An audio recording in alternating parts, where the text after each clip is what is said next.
마태복음을 보고 있는데요. 핵심 주제 가운데 하나가 왕이신 예수 그리스도, 그리고 나서 그리스도께서 전파하신 것이 그의 나라, 하나님의 나라를 전파하시고 그 나라의 왕이신 예수 그리스도께서 이 땅을 어떻게 통치하시는 그 방식으로 사람들에게 말씀을 가르쳐 주시고 또 그 약한 것들과 병든 것들과 또 마지막엔 귀신을 내어 쫓으면서 하나님 나라가 임한 것을 보여주십니다. 이제 제가 어제도 지난번에 얘기했지만 9장의 한 일부가 끝난 것 같다 이런 느낌을 했잖아요. 그럼 10장에서 사실은 엄청난 대전환 이렇게 하면 제가 너무 좀 과장되게 표현을 한 거고, 오늘 이 본문에서 드라마틱한 전환이 일어나는 건 사실이에요. 왜냐하면 이제 예수님이 9장 마지막에 얘기하기를 내가 세상을 바라보니 정말 세상은 불쌍하구나. 도움이 필요한 사람들이지만 도와줄 사람이 없구나. 추수할 때가 다 됐는데 추수할 일꾼이 없구나. 그러니 너희가 추수할 주인에게 부탁하여 일꾼을 보내달라고 기도해라. 라는 그 명령을 그렇게 말씀을 하시고 12제자를 부르십니다. 오늘 본문에. 그리고 이 12제자에게 권세를 주세요. 그 권세의 핵심이 더러운 귀신을 내어 쫓고 모든 병과 약한 것은 고치는 권능을 주셨다고 성경이 얘기를 하는데, 이 권능의 핵심이 이 비슷한 장면이 뭐예요? 예수님이 행하셨던 일들, 예수님이 가지고 계셨던 권능을 제자들에게 주신다는 거예요.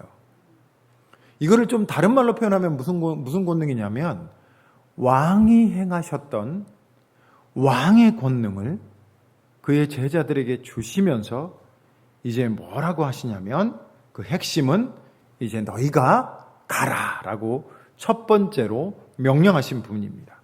그리고 또 핵심 중에 하나가 뭐냐면 그 전까지 이제 제자들이다. 이 12명을 제자들이라고 부르고 12명 외에도 제자들이 있죠, 사실은. 그러나 이 12명을 택하여 특별히 예수님께 가까이 두던 이 12제자를 사도라고 부르시는 첫 번째 장면이 여기에 나와요. 제자가 사도가 됐어요. 제자는요, 배우는 자라는 뜻이에요. 말하자면 여러분 학생이란 뜻이죠. 그런데 사도는 뭐냐면 사명을 위하여 보냄을 받는 사람이에요. 제자는 배우면 돼요. 여러분 학생, 학교 가는 거 누가 좋아하겠습니까? 여러분도 가기 싫어하는 학교를 애들 보내려니 얼마나 힘드시겠어요. 그런 그 학교 가서 하는 일이 뭡니까? 저도 학교 다닐 때 기본이 그냥 학교 가서 열심히 공부하자 이게 아니라 시간을 때우자. 제가 우리 중고등부 애들 잠깐 숙제하는 걸 옆에 봤습니다. 그러니까 무슨 단어를 써서 문장을 만들라 이렇게 얘기를 했잖아요. 그랬더니 옆에서 똑같은 문장을 10개 써놓고 거기다가 단어만 채우고 있더라고. 이 말은 뭐냐면 전혀 머리를 쓰지 않고 손으로만 숙제를 하고 있더라고요. 창의적으로, 선생님은 좀 창의적으로 하라 이런 내용으로 숙제를, 내가 어른이 돼서 보니까 내가 했던 행동을 애들이 그대로 하는 걸 보면서 그때 그 공부를 우리가 왜 그렇게 했을까 이런 생각이 듭니다만, 학생이 다르잖아요. 근데 여러분 졸업하고 세상에 나오니까 뭐가 달라요? 내 스스로 내가 해야 될 일과 내가 책임져야 할 일이 있잖아요. 자, 제자가 사도가 돼요. 이 사도가 되는데 권능이 필요하고 힘이 필요해요. 왜냐하면 이들이 해야 할 선교와 사명이 있기 때문이란 말입니다. 예수님이 사도들을 세우시고 권세를 주시는데, 이 예수님이 가장 먼저 이 제자들에게 너희들이 먼저 가라! 내가 뒤늦게 따라가겠다 이렇게 얘기하지 않으시고 주님이 먼저 권세를 주셨어요. 어떤 형태로 권세를 주셨는지는 잘 모르겠어요. 안수를 하셨는지 아니면 내가 너희에게 권능을 주노라 라고 하셨는지. 예수님이 마지막 부활하시고 제자들에게 만났을 때는 호흡을 길게 하시고 성령을 받으라 이렇게 얘기를 하시는 그런 모습을 보면서 그분의 말씀으로 어떻게 전하시는지 잘 모르겠지만, 여하튼 주님이 먼저 하신 일은 권능 주시는 일을 먼저 하셨다는 거예요. 힘을 주시는 일을 먼저 하셨다는 거예요. 그리고 나서 여러분 우리가 읽었던 마지막 그 8절에는 뭐라 보니 너희가 거저 받았으니 거저 주라라는 말을 합니다. 주님의 일은요, 우리가 하나님의 일을 한다는 것은 받은 것을 가지고 하는 것입니다. 이게 참 중요합니다, 여러분. 왜냐하면 받지 않았으면 우리가 할 수가 없어요. 또 하나는 우리가 하나님께로부터 오는 능력이 아니고는 우리가 하나님의 일을 할 수 없다는 거예요.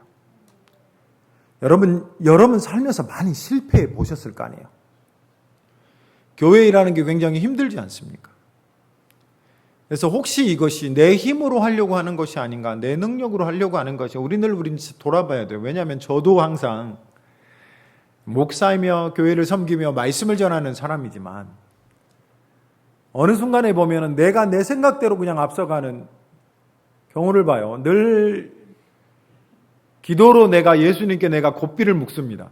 그런 느낌, 뭡니까? 시편에도 그런 말이 있죠. 제단 뿌리에 제사에 소를 메어라라는 말처럼. 왜냐하면 이게 풀리면 나는 내 마음대로 돌아다니는 당나귀와 마귀와 같거든요. 나는 내가 하고 싶은 게 많고, 아직 제가 혈기왕성하지 않습니까? 내가 막 사고를 치고 그럴 것 같아서 늘 이것이 하나님의 뜻인가, 나는 하나님께로 주신 일을 하고 있으며 나는 내 힘과 내 능력이 아니라 하나님이 주신 능력과 하나님이 주신 지혜를 의지하는가. 근데 이 일은 사실은 여러분 나중에도 얘기하겠지만 우리가 보냄을 받았다면 우리 일상과 우리의 삶에서 사실은 우리의 모든 곳에서 우리는 하나님의 능력이 필요한 사람들입니다. 이 말은요, 우리가 혼자 못 서는 사람들이라는 말입니다. 또 다른 면으로 거저받았으니 거저주라. 주님이 주신 권능과 주님이 주신 능력과 이 일을 통해서 사람들에게 얘기하는 게 우리가 무엇을 해준다는 것은 우리가 대가를 바라고 하는 일이 아니라는 거예요. 우리 예수 믿는 사람들이 줄 수 있는 사람들이 되기를 바랍니다. 거저 받았으니 거저 주십시다. 저는 예전에 설교를 할 때 가끔은 죄송한 말이지만 제가 젊었을 때는 내가 설교문을 작성해 놓고도 기가 막히다. 어떻게 이렇게 했을까? 그리고 나서 그 설교를 딱 했는데 사람들의 반응이 좋았어요. 근데 같은 교회에 있는 목사님이 내 설교했던 그대로 똑같이 다른 데 가서 하고 있는 거야. 성질이 나는 거예요. 뭐예요? 저작권.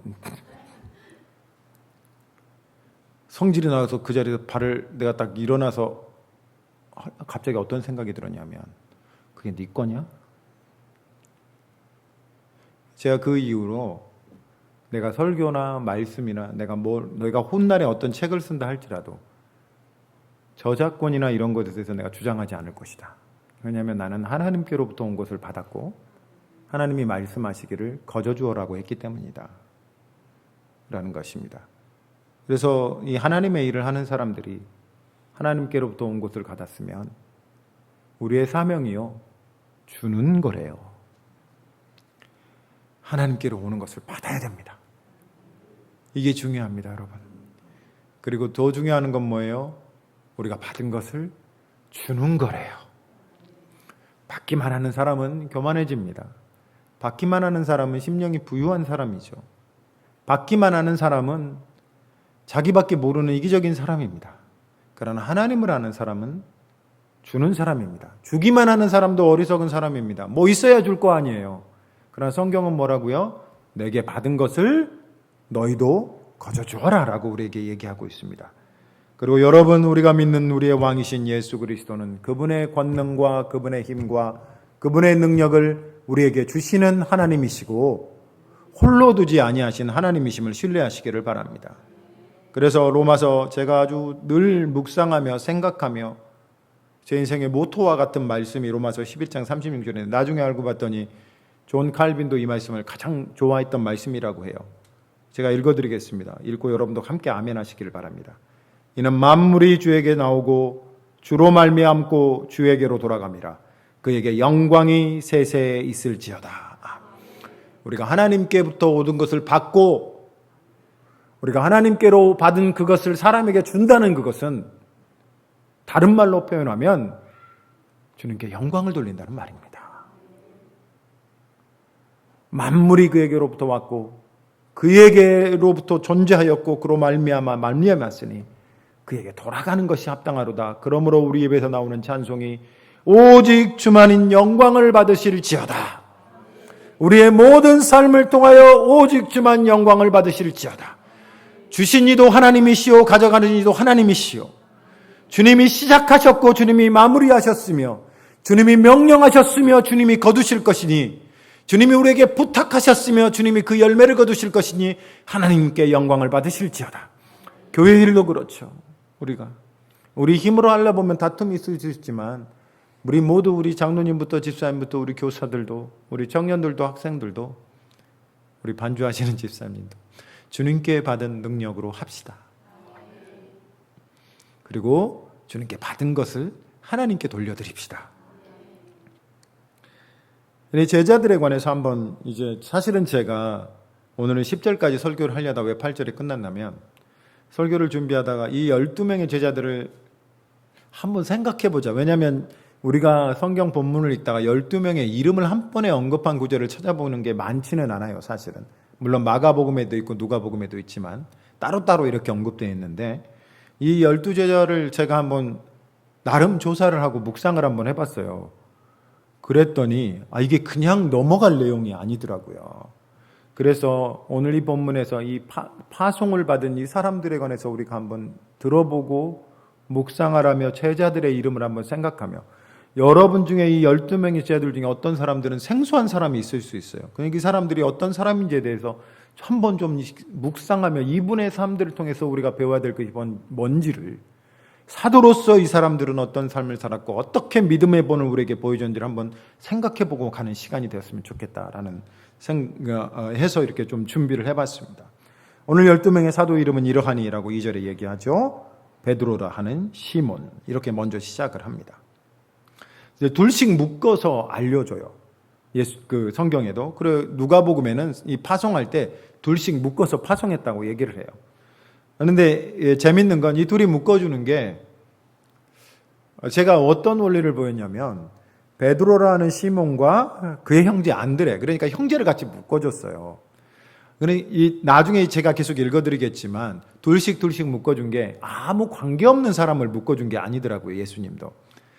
그래, 가끔 우리가 교회 일을 할 때 우리의 마음은 새로운 사람들을 막 이렇게 찾아주고 우리가 해야 되잖아요. 뭐 우리끼리만 뭉치고 막 이러는 게 좋지는 않는데, 가끔은 우리가 교회 일을 할 때는 사실은 잘 맞는 사람들끼리 하는 것이 좋습니다. 왜냐하면 잘 안 맞는 사람끼리 하면 그래도 훈련이라고 생각하고 하다 보면 시험 들 때가 많아요. 근데 예수님도 그렇게 하신 것 같아요. 잘 맞는 사람들끼리 이렇게 묶어서. 베드로하고 안드레는 형제예요. 둘이 묶었어요. 그래, 이 신약 성경에 또 둘이 이렇게 묶었다는 것 중에 하나가, 이게 참 성경에 두 사람이란 얘기가 많이 나오는데, 하나님은 결코 홀로 두지 아니하신 분이십니다. 하나님이 정말 중요하고 세상이 긴박할 때는 한 사람을 통해서, 정말 없을 때는 한 사람을 통해서 구원하세요. 그냥 아브라함 같은 한 사람, 다윗 같은 한 사람, 이렇게 하지만, 그러나 일반적으로 하나님이 교회 일을 하실 때는 함께 일하기를 원하십니다. 우리가 잘 아는 말씀이 뭐예요? 전도서에 제가 읽어드리면 둘에 관해서 참 깊은 의미를 가지고 있는 말씀이 이 말씀인데요. 혹시 저희가 넘어지면 하나가 그 동물을 붙들어 일으키려니와 홀로 있어 넘어지고 붙들어 일으킬 자가 없는 자에게는 화가 있으리로다. 두 사람이 함께 누우면 따뜻하거니와 한 사람이면 어찌 따뜻하랴. 한 사람이면 패하겠거니와 두 사람이면 능히 당하나니 삼겹줄은 쉽게 끊어지지 아니하느니라 라고 합니다. 이 더운 여름날 둘이 같이 누울 일은 없겠지만은, 왜 두 사람이 누우면 따뜻하냐 이 얘기를 하냐면, 서로가 서로에게 온기를 전해주듯이, 마음을 전해주듯이, 에너지를 전해주듯이, 우리가 실망하고 넘어질 때 위로와 격려는 함께 일하는 사람으로부터 주어질 수 있다는 겁니다. 여러분, 같이 하십시다. 이게 저도 여러분하고 여러분의 그 도움이 필요한 사람이지만 어떻게 같이 일하는 사람일까라는 생각을 좀 말씀을 통해 묵상을 해봅니다. 좋은 목사는, 아니면 우리 좋은 성도들, 좋은 형제 자매들은 필요할 때 같이 있어주는 사람이 아닌가. 넘어졌을 때 일으켜주고, 그리고 에너지가 필요할 때 우리가 따뜻한 온정과 기도와 마음을 전해줄 수 있는 그런 사람. 우리 다 힘든 사람들이죠. 그죠? 어려운 사람들이죠. 우리에게 온기가 필요한 사람들이잖아요. 마음의 위로가 필요한 사람들이고 격려가 필요한 사람들이고, 교회가 이런 일을 하지 않으면 어디서 우리가 이 일을 받겠습니까? 우리가 교회가 이런 일을 하지 않으면 우리는 세상에 나가서 다른 사람들처럼 술을 마시고, 우리가 세상에 나가서 다른 사람처럼 뭐 어떻습니까? 등산을 가든 뭐 도박을 하든 뭐 이렇게 해서 에너지를 얻어야 되는 것이 아닙니까? 우리 교회가 두 사람이 되자는 말은 공동체가 되자는 말이고, 하나가 되자는 말이고, 삼겹줄이 되자는 말이죠.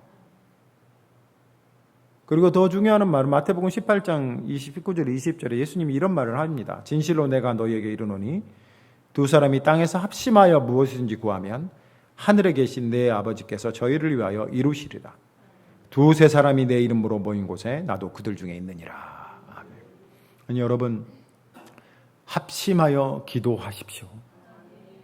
두 사람씩 짝지어 보내는 것은 서로에게 의지가 되고 힘이 되는 것이고, 두 사람씩 짝지어 보내는 것은 같이 기도하는 것이고, 주님이 약속하시기를 두 사람이 모여서 함께 기도하는 그곳에 누가 있다고요? 주님이 거기 계시다. 베드로와 안드레, 베드로라고 하는 시몬, 그 다음에 그의 형제 안드레, 이렇게 얘기합니다.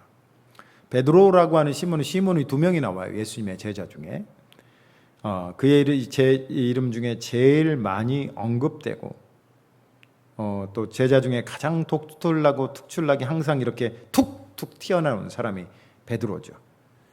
어떤 사람이 베드로는 이 성격이 급한 뱃사람이고 털이 많고 눈이 크고 입도 크고, 막 어느 목사님 그렇게 설교하더니 끝나고 나서 내 친구들이 야, 김베드로 이렇게 다혈질이었을 것이다. 베드로는. 왜냐하면 칼을 째서 말고의 길을 자른 사람도 베드로고, 다른 사람이 다 배반해도 나는 배반하지 않겠어요 라고 설레발쳤던 사람도 베드로고, 예수님이 오셨다 하는 듣고 배에서 배를 저어서 가는 것을 참지 못하고 뛰어내려가고 수영을 쳐갖고 예수님한테 가가지고 수영을 쳐서 예수님한테 도착은 했지만 할 말은 없었고 가만히 불만 쬐고 있던 사람도 베드로고, 예수님 쫓아서 머뭇머뭇 뭡니까? 십자가 지는 데까지 갔는데 감히 무서워서 접근은 못하고 우물쭈물했지만 거기는 어린 소녀의 말 때문에 3번 부인하다가 통곡을 했던 사람도 베드로.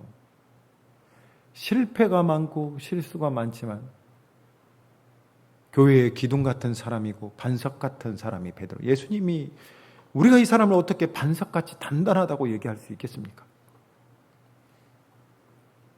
저는 베드로를 좋아하는 게 뭐냐면 너무 내 삶과 닮은 것 같아요. 실수가 많고 실패가 많은 사람이에요. 그러나 그의 인생의 마지막은요, 우리가 코바디스라는 영화에 그렇게 나오죠. 로마 네로 황제가 제자들을 다 죽이고 교회를 불지를 때 로마 시내를 불태우고 크리스찬이 했다고 누명을 씌워서 제자들을 다 죽일 때 도망 제자들이 베드로 사도시여 지금 피하십시오 라고 로마를 가려고 그러는데 갑자기 자기 환상 가운데 십자가를 지고 예수님이 걸어가는 모습을 보고 주여 어디로 가시나이까? 코바디스 도미네. 이 말 영화에 그렇게 나오죠. 주여 어디로 가시나이까? 네가 버린 십자가 내가 다시 지러 간다 하니까 베드로가 그 길을 다시 돌이켜서 주님 내가 다시 도망가지 않겠습니다 하고 십자가에 거꾸로 못 박혀 죽었다고. 우리 주께서 나를 위해 십자가에 죽으셨는데 내가 어떻게 거기서 바로 죽겠냐 하고 베드로가 거꾸로 못 박혀 죽었어요. 근데 사실은 이 12 사도들이 그 말년을 평안하게 보낸 사람이 없습니다. 오늘 이제 예수님이 이 10장부터 너희들이 이 가는 곳이 어떤 곳이냐, 내가 너희들에게 보내는 그곳이 얼마나 잔인하고 악하고 더러운 곳인가를, 그 핍박과 환난이 기다리는 곳인가를, 너희가 이 사명을 행하는데 어떤 결과가 있을 것인지에서 얘기를 막 이렇게 하시죠. 잡혀갈 것이다. 너희를 핍박할 것이다. 너희를 죽이려고 할 것이다. 그러나 사실 이 12 제자들의 죽음들이 다 순교를 합니다. 이제 마지막으로 이제 우리가 세베대 아들들 보면 이제 야고보와 요한 이렇게 나오는데, 세베대 아들들 야고보와 요한은 그 앞에 꼭 세베대 아들들이라는 이름을 붙여요. 근데 이 야고보와 요한은 그냥 추측하기로는 세베대라는 사람은 사실 잘 알려져 있지 않은데 이 어부였거든요. 그런데 좀 배가 여러 척 있는 좀 부유한 어부였던 것 같아요. 그 동네에서. 그래서 세베대의 아들들 그러면 좀 알아줬던 그런 사람인 것 같아요. 아버지의 이름이. 그 다음에 어머니가 살로메인데 성경에 잠깐 언급됩니다. 근데 유명한 게 뭐냐면 저희 아들들을 예수님이 당신의 나라에 앉을 때 내 오른쪽에, 하나는 오른쪽에, 하나는 왼쪽에 앉혀주십시오 라고 합니다. 근데 예수님이 그렇게 할 수는 없다. 너희가 나의 잔을 마시겠느냐 라고 하니까 네 마시겠습니다. 그게 뭔지도 모르고 하잖아요. 그런데 이 말의 비유처럼 제자들 중에 가장 먼저 순교한 사람이 야고보예요. 돌에 맞아서. 헤로드 왕에 의해서. 그리고 가장 늦게까지 살아남은 사람이 요한이에요. 마치 예수님의 온편과 오른편. 그래서 요한은 제일 마지막에 밤모섬의 유배를 가서 요한계시록을 쓰는 사람이 되잖아요. 그리고 또 빌립과 바돌로메라는 사람이 나옵니다. 빌립은요. 이렇게 얘기하다 보니까 설교를 일부러 끊고 2부로 다시 한번 나중에 12제자에 관한 특강을 한 번 더 해야 될 것 같습니다. 오늘은 잠깐 넘어가겠습니다. 빌립은 성경을 잘 보면은 굉장히 박식한 사람으로 나옵니다. 빌립이라는 이름 자체가 유대인의 이름이 아니에요. 헬라인의 이름이에요. 즉 여러분 제 이름은 김대진 이러는데 내가 여러분 앞에 와서 여러분 안녕하세요. 데이빗 킴이에요. 이렇게 얘기했다고 보세요. 그럼 여러분 뭐라고 생각하겠어요? 재수 없거나 미국 물 좀 먹었나 보지 이런 것. 유명한 요즘 목사님들은 다 이름을 그렇게 짓더라고. 다윗 김이에요. 여러분 안녕하세요. 반갑습니다. 오늘 말씀 God's Word 보겠습니다. 이렇게 막 하면 사람 굉장히 좀 유식하게 보이잖아요. 빌립이라는 이름이 그런 이름이라는 거예요. 그런데 이 사람의 좀 특성을 좀 볼 거 있으면 요한복음에 예수님이 오병이어를 일으키기 전에 이 사람들에게 먹이려면 얼마나 필요하냐라고 누구에게 물어보냐면 빌립에게 물어봐요. 빌립이 바로 대답합니다. 약 200데나리온의 빵이 부족합니다. 굉장히 똑똑한 사람이죠. 우리 목사 안 세봤는데 지금 세볼게요. 1명, 2명. 이거 언제 다 세지? 이러고 있겠지만 빌립은 바로 계산이 됐던 사람인 것 같아요. 그런 똑똑한 사람인데 이제 한번 이 빌립이라는 사람 그런 사람인 거 그런 배경을 가졌던 사람인 것 같아요. 그러니까 예수님의 제자들이 전부 무식한 사람은 아니었다는 거예요. 전부 무지하고 글을 못 쓰는 사람은 아니에요. 그리고 빌립과 바돌로메라는 사람이 나오는데 여러분 바돌로메를 잘 몰라요. 그죠? 그런데 이 사람의 이야기가 참 재밌습니다. 바돌로메가. 왜냐하면 성경에 많이 언급되지 않는데 이 바돌로메라는 사람을 요한복음에서는 나다나엘이라고 그래요. 그런데 이분에 대해서 내가 다시 한번 설교할 기회가 있겠는데 뭐 생략하고 한 번 더 내가 나중에 하겠습니다. 약속할게요. 12제자들에 대해서. 이 나다나엘, 이 바돌로메라는 사람은 그 크리스토폼이라고 이제 예수님 초기 이제 그 교회의 감독이 증언하기를 이 사람도 순교를 했는데 껍질이 벗겨져서 순교를 했대요. 그러니까 칼로 죽이고 나서 이 사람을 껍질을 벗겨서 처형을 하는 그런 처형을 당했다고 그래요. 그래서 미켈란젤로가 그린 최후의 심판이라는 천장 화가가 있는데 거기에 사람 인피가 이렇게 그려져 있습니다. 그게 바돌로메인데 이게 미켈란젤로 그림과 함께 참 그 유명한 게 뭐냐면 그 바돌로메의 인피의 모델을 미켈란젤로는 자기 얼굴을 거기다 그린 것으로 아주 유명해요. 그리고 밀라노 성당에 보면은 사람이 인피가 벗겨져 있어 그 살갗이 다 근육과 핏줄이 다 드러나 있는 형상이 딱 이렇게 있어요. 그 사람의 형상이 바로 바돌로메입니다. 그리고 도마와 세리마테 이렇게 나옵니다. 도마는 여러분 잘 아시죠? 의심이 많았던 사람이죠. 참 다양한 사람들이 많이 나옵니다만 도마는 의심이 많았던 사람이기보다 저는 좀 겁이 많았던 사람이 아닌가 생각을 합니다. 예수님이 부활하고 난 다음에 내가 도저히 못 믿겠다. 그 손을 내가 찔러보고 허리에 상을 착 내보고 그러나 예수님이 친히 오셔서 도마에게 네 손가락으로 여기를 찔러보고 손에 창짝을 내보라 라고 얘기를 하죠. 그리고 도마가 뭐라고 합니까? 나의 왕이야. 주는 참으로 나의 주이십니다. 그리고 도마는 인도로 선교를 갔다고 전승에 얘기합니다. 그리고 거기 순교했다고. 그래서 인도에 가면 도마의 순교를 기념한 교회가 그곳에 있습니다. 그리고 세리 마태는, 이 마태복음을 기록한 마태는 자기 이름 앞에 꼭 세리를 넣습니다. 세리라는 말은 좋은 뜻이 아닙니다. 말하자면 죄인이라는 말입니다. 자기 앞에 늘 죄인 마태, 부족한 마태, 능력이 없는 마태, 자격이 안 되는 마태, 사도 마태라고 부를 수 있잖아요. 예수님의 제자 마태라고 부를 수 있잖아요. 그러나 늘 자기 앞에 그런 말을 달아요. 세리 마태. 자기가 쓴 글이면 자기 이름을 제일 앞에 놓을 수도 있지 않습니까? 참 예수님은 감사하게, 내가 만일 예수님 따라다니면서 복음서 썼으면 예수님의 제자 중 가장 사랑하던 자 김대진 막 이렇게 쓰고, 예수님이 얼마나 나를 사랑하셨는데 다른 제자들은 밥 한 끼 먹을 때 나는 두 끼를 주시고 막 이렇게 썼을 건데, 세리 마태는 자기를 드러내지 않습니다. 세리 마태라는 이름을 통해서 주께서 내 인생 가운데 어떤 일을 행하셨는지, 나는 세리고 나는 죄인이지만 주님이 나를 사도로 부르셨다라는 것을 더 강조하잖아요.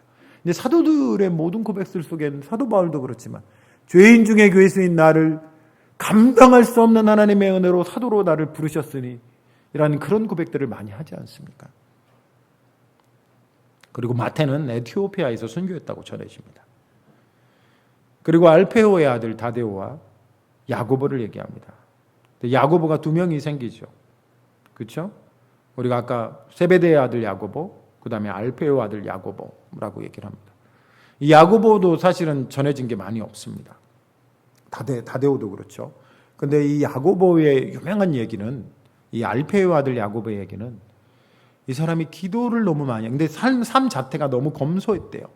외모를 꾸미는 것을 좋아하지 않았고, 늘 외투를 입고, 그 다음에 신발도 신지 않고 그냥 맨발로 다니면서 복음을 전하고, 그리고 이 사람이 아주 유명한 얘기는 너무너무 기도를 많이 했더니 무릎이 낙타 발처럼 됐다는, 갈라졌다는, 그래서 낙타 무릎을 가진 사도다라는, 이 사도가 바로 이 알페오의 아들 야고보를 얘기를 합니다. 그리고 다데오는 다데오의 다른 이름이 따지 또 유다예요.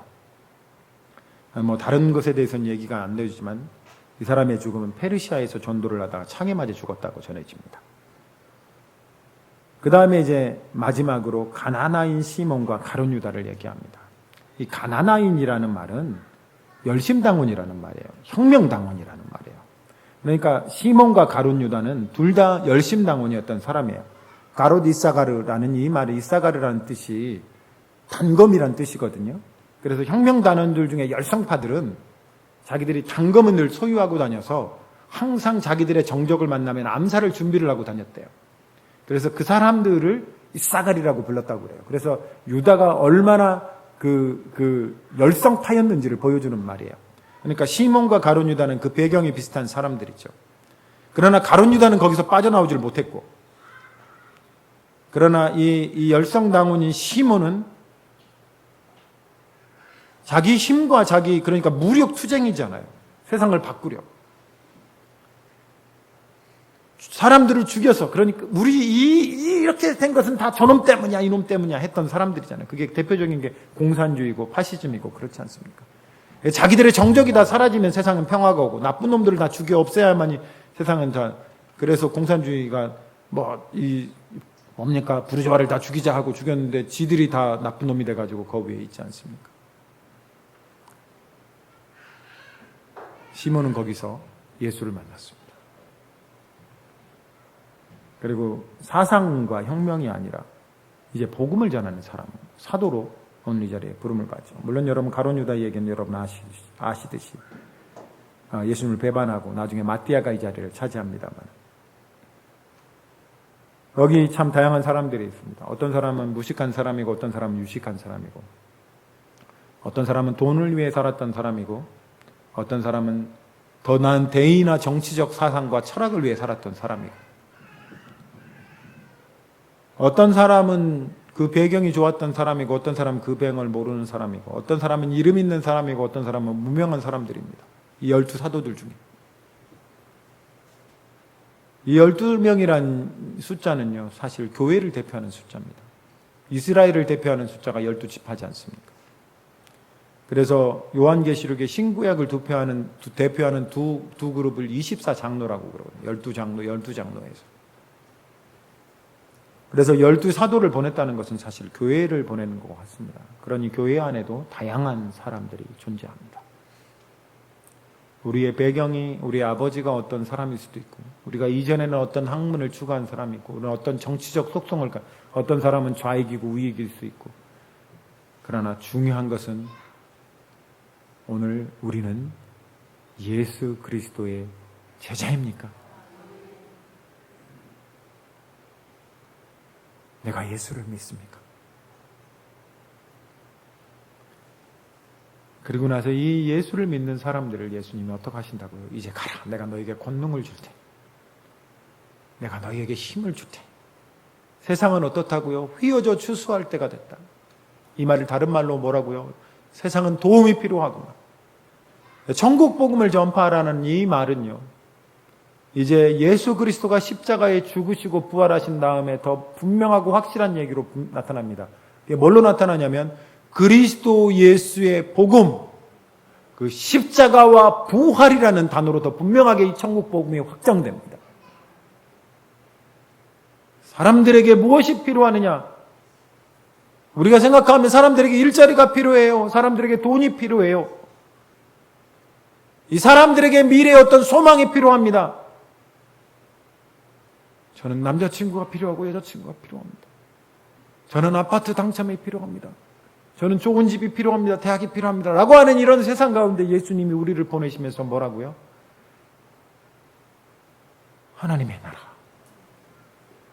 예수 그리스도의 복음을 전하라 라고 얘기를 하십니다. 그래서 우리도요, 제자에서 사도로 우리의 정체성을 변화시킬 필요가 있습니다. 이 말은 여러분이 다 사도가 되라 이 말이 아닙니다. 사도 같은 직분을 가져라 이 말이 아닙니다. 요즘처럼 또 사도라는 직분이 또 남용되는 경우도 없습니다. 아무나 다 사도라고 자기를 명함에다 사도 누구 이렇게 목사라고도 안 하고 이렇게 하는 사람들이 있어요. 제가 얘기하고 싶은 말은 배우는 자에서 보내심을 받은 자로 여러분 이제 나가시기를 축복합니다. 믿는 자는, 구원 얻는 모든 자는, 예수를 아는 모든 자는 이제 보냄을 받은 자이기 때문입니다. 그리고 우리가 뭘 좋아할까요? 주님께 받으십시오. 주님께 받은 것만 우리가 줄 수 있습니다. 그리고 그 핵심은 예수 그리스도의 복음입니다.